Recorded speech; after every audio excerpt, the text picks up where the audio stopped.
Welcome, welcome. Thank you if you're here live, and thank you if you're just watching any time and space the recording. It's great to be here and to share space with you and to explore something that more and more I am reminded the power that it has to transform our lives from the inside out, and how the resistance to it is really what is at the root of everything that ails us these days, and that is the power of natural rhythms. I've spoken with two clients today already in sessions, and this has come up in both of them. The earlier one in particular, quite directly. And yeah, it's just so good. It's the answer.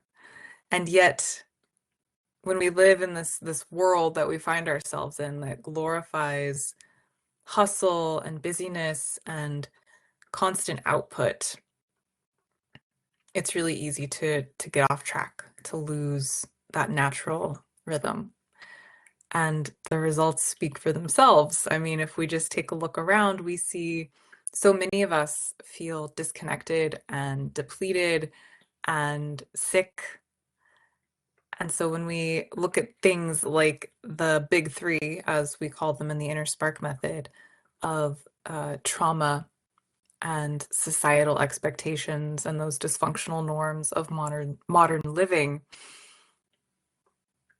it just pulls us further and further away. And the good news is, I feel like I'm starting on such a glum note. The good news is that with anything that's lost or forgotten, we can find it again and we can remember it. And so nature's wisdom is always available to guide us home. It's always been here. It's never gone anywhere. We've just gotten good at overlooking and overriding it.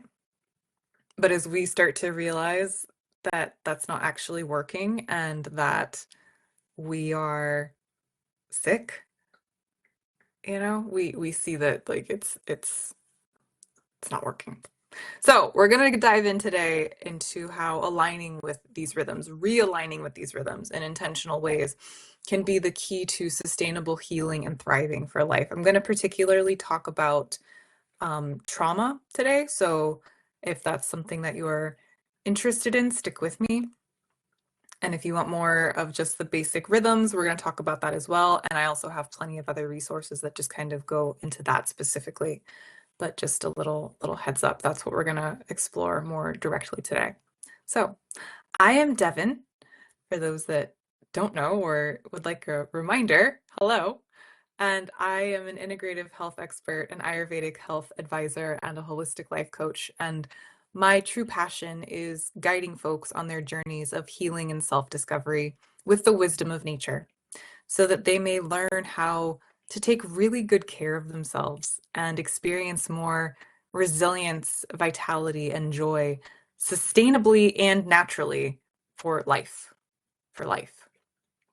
So that's where I'm coming from. Let's dive in. At InnerSpark, we believe that nature's daily and seasonal cycles offer us a way back home to ourselves. So it's a way of living that nourishes rather than depletes, and that creates ease rather than struggle. It's also a way of living that isn't a fad or trendy or needs like spokespeople or, you know, other things that we just kind of make up, like the flavor of the month or the diet of the month or whatever. This is just what we're meant to be doing and how we're meant to be living as a human in a human body on the planet. Nature, of which you are part, there's no separation, is built on rhythms. Day and night, the waxing and waning of the moon, the changing of the seasons, the tides ebbing and flowing. These rhythms create harmony and sustainability. They are life itself. Right? Something I love to say, I said it this morning in a session, is like, imagine if the sun was like, no, I'm not gonna rise today. I'm not gonna do my thing.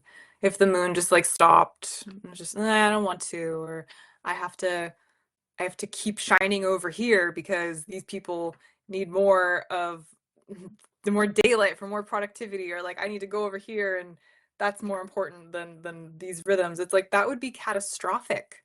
Absolutely. World ending. Just apocalyptic. These rhythms are life itself. And when we move in alignment with them, we experience that sense of natural, organic flow and clarity and vitality. There's no second guessing or needing some type of overthinking of anything. It just is.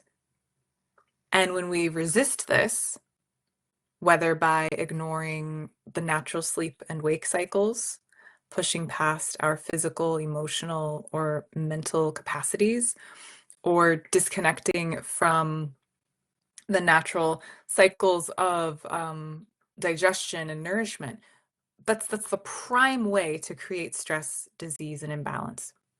According to Ayurveda, that is the genesis of disease.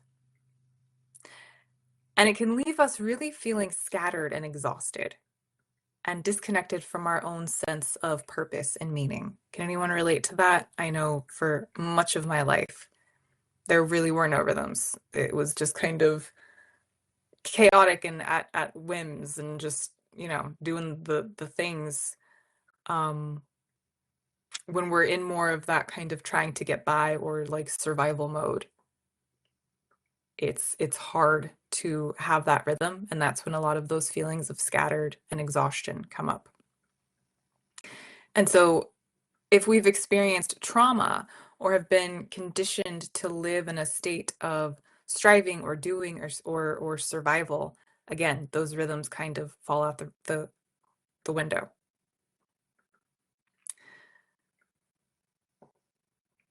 The pressure to be on and to achieve more also adds to this. So getting into trauma itself, whether from life experiences, societal conditionings, chronic stress, any and all of the ways that trauma can show up. And it's such a personal, subjective thing, right? I just wanted to really name that because that's something that I hear a lot is people will downplay an experience that they had or shy away from that word because they feel like it should only be reserved for, these truly catastrophic things. Like I had somebody recently, I don't live in a war-torn country. I haven't been through stuff like that. So no, I haven't had trauma. That was not a traumatic experience for me when discussing something that had happened in their early life. And the truth is, it's all relative and it's deeply personal. And trauma is anything that disrupts our sense of rhythm and our worldview and our self identity, something that overrides our capacity to know how to handle something. So when we have like zero reference point to handle something that is presented to us, it disrupts. There's a gap in our self-trust. There is a disconnect in our self-efficacy, our sense of feeling like we can rise up to this challenge because it is new and different and we don't know how to handle it. Maybe it overrides our power of choice, our sense of safety, any and all of the above.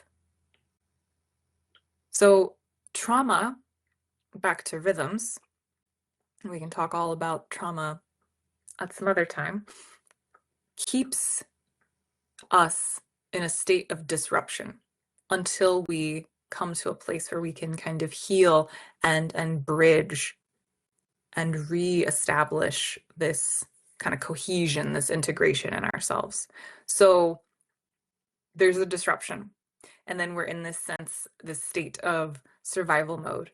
And there is typically, different responses. There will be the kind of overdoing response, like going into that constant activity, the striving, the perfection, the overriding the emotions, the overriding all of it.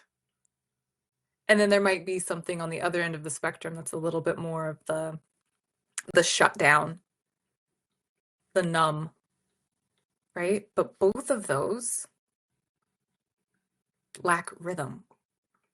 Both of those are still in that state of disconnection.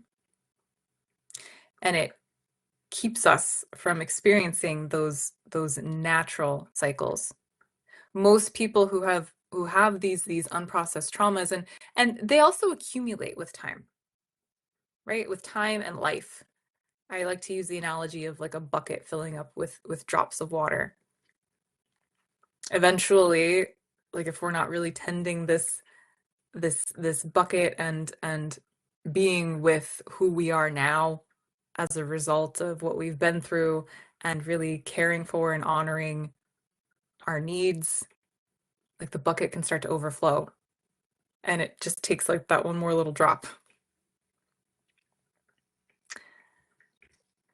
And I lost my train of thought. Eek! Disruption of cycles, regardless of how you are responding to it. Oh my goodness gracious. Okay, I remember.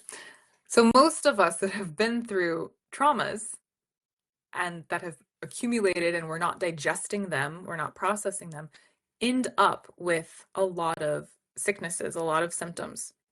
So most all physical dis-ease results from what I just said a few minutes ago, disconnection from natural rhythms.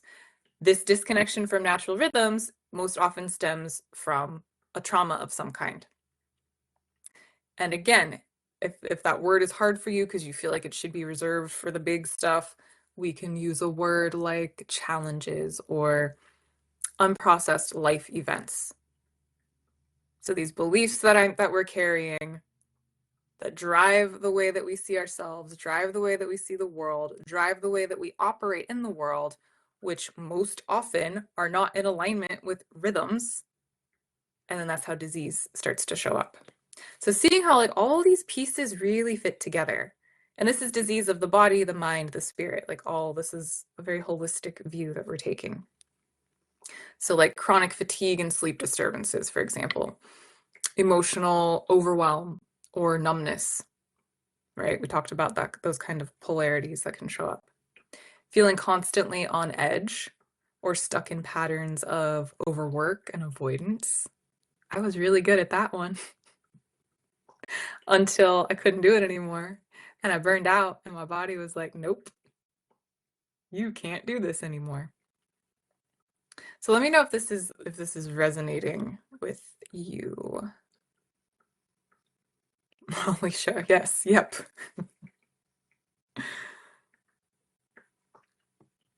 So healing begins when we rebuild our relationship with natural rhythms. And so another way to think about this is like I like that kind of the spectrum that I was talking about. So we can have that trauma response of total shutdown, the shutdown mode. I teach in the InnerSpark, we call it the three modes. We've got the kind of peace, shutdown, and like overdoing it. And this is modeled after the Mahagunas found in the Vedas of Rajas, Sattva, and Tamas. So if you're having this kind of tamasic or shutdown response, there's going to be that like lethargic, that's what a lot of us think of, like depression looking like this very given up, heavy in the mind. You might still be functioning like in your life. It doesn't have to be completely catatonic, not functioning, but it's like a just kind of a survival function. And then on the opposite, you have the like overachieving, go, go, go, kind of butterfly, hummingbird, just like brrr, doing all the things, overriding, overworking, avoiding. And again, both of those lack rhythm. And both people, both responses, most likely do not have any type of daily rhythm, daily essential self-care rhythms. And that is the number one thing that I see, that when people have gone through these instances in their life, again, whether it's like one big thing or an accumulation of lots of things or all of the above, there's no quantification or qualification. It is, like I said, traumas and life challenges are deeply personal and deeply, um, it's all relative. But the main thing that I see constantly is that there is no rhythm to daily life. And so if you're looking to, whether it's heal a physical disease or it's heal the mind, the emotions, heal trauma, or you're looking to like be a better parent or write that book that you've been thinking about or get a promotion at work, like whatever it is in life that you are trying to do, whatever it is, if you do not have a daily foundation of essential basic self-care that is rooted in nature's rhythms and nature's wisdom, life is going to feel like an uphill battle. It is going to feel like something that is out to get you, like something that is just here to get through, and it's gonna kind of be tough. And those physical symptoms or diseases are going to linger. Those things that you want to do or achieve or create or accomplish are going to kind of feel like they're just constantly eluding you, out of reach. It's going to be tough. And we're going to be stuck in that heavy illusion that the things that we've been through and our subsequent feelings about them, our samskaras, we can call them, those imprints that we hold on to based on the things we've been through, are going to feel like they're heavier and stronger than we are, which is actually not true, because they're not who we are. They're not who we are. So one of the reasons I love this work so much, the InnerSpark method offers, is because there's this framework that's rooted in like 5,000 years of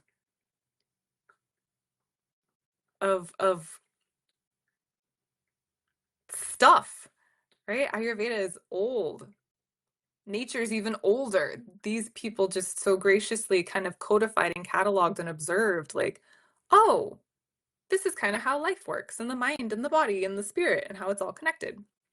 So when we can reintroduce these rhythms into daily life, we support the nervous system and deeper healing on all levels. There's that consistency in our routines through nourishment, movement, reflection, breath, and rest. And we can reestablish that sense of safety and grounding and wholeness that has kind of felt like it's been taken from us as a result of the traumas and the challenges that we've been through. So there's nothing to fix, because there's nothing that's broken about us. It's about remembering the natural rhythm and wisdom that has always been within us, that has been forgotten, that we've disconnected from as a result of so many things. There's so many different things, and just trauma is like the shorthand, because this is generational. This is so many hundreds and hundreds of years now that we've been so disconnected from the earth, from the mother, from true nourishment. So it's about coming back to that sense of ourselves as something greater that is inextricably linked and connected to the whole. So it's not about just creating a structure in our day and like doing the things. It's that's great, and that's like, yes, that's where we're going. And then it's opening you more to so much more that really has to be experienced and can't be put into words, because it's reconnecting with that ancient primordial isness, the things that just are. Like everything just is, and you are that. and reconnecting with that. And then, yes, of course, also feeling better and enjoying this precious human body that we've been given in this life that we get to live. There's more ease and clarity and less of the chaos. There's greater sense of purpose. There's more energy and vitality. There's more surrender and flow, and an ability to really see clearly, to see all of it, and a greater sense of resilience. And you know how much that concept means to me, and InnerSpark.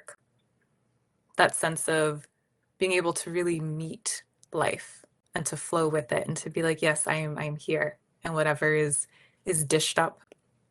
So there's that physical, emotional, mental resilience, really knowing oneself. And there's nothing that's like really needs to be learned or studied or adopted, because it's like it just is. Like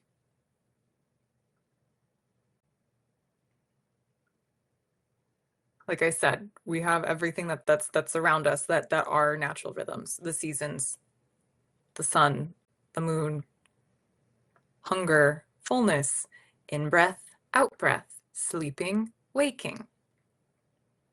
And so when we're plugged back into that, when we make the conscious effort and decision to come back to that, it's really like, it's really like being swaddled and being rocked in the arms of the Great Mother. Like trauma is this disruptor of rhythms.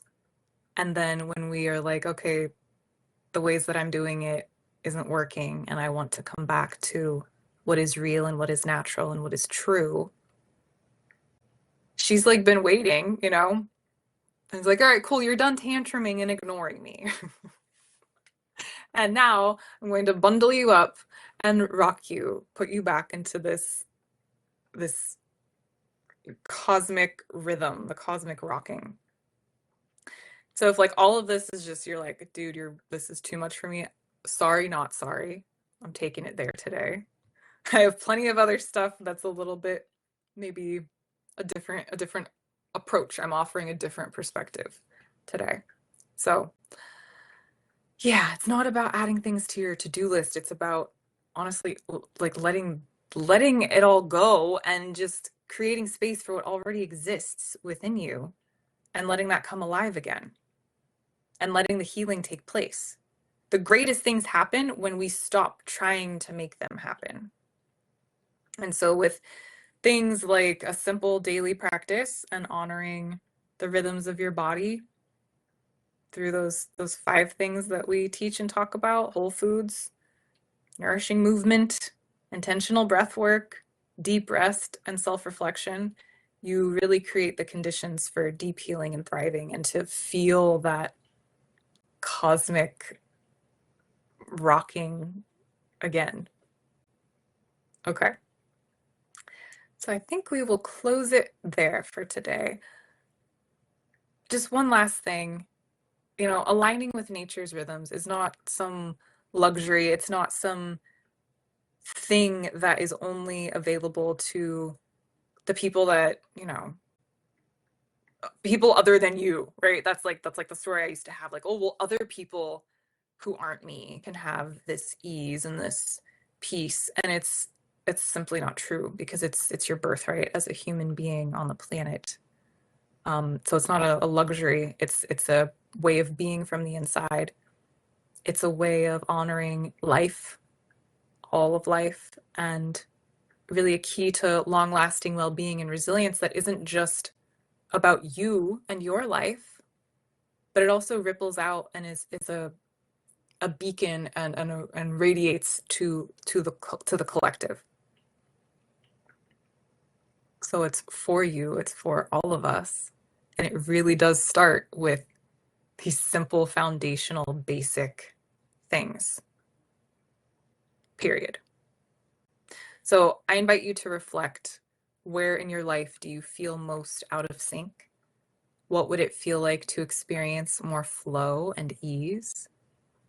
And how could everything I've talked about today, realigning, letting go, doing less to get more, allowing yourself to be swaddled and rocked by the mother in the cosmic rocking chair, having more energy, letting go of disease, finding more wholeness inside yourself, integrating whatever you're carrying in that bucket, holding it in a different way, being a better friend, teacher, parent, lover, whatever role that you play, getting to write that book or climb that mountain, whatever it is you want to do in your life, whatever you're up to. How might realigning with these natural rhythms change your life, and let that happen? So reflect, share, ask questions, and let's commit to living in alignment with what's actually natural and nourishing and true.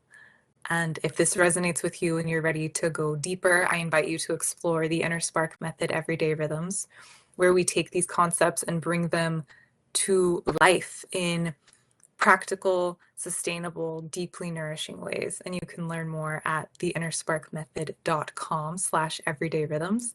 And thank you so much for being here. I look forward to continuing this conversation. Like I said, ask questions, share comments and experiences.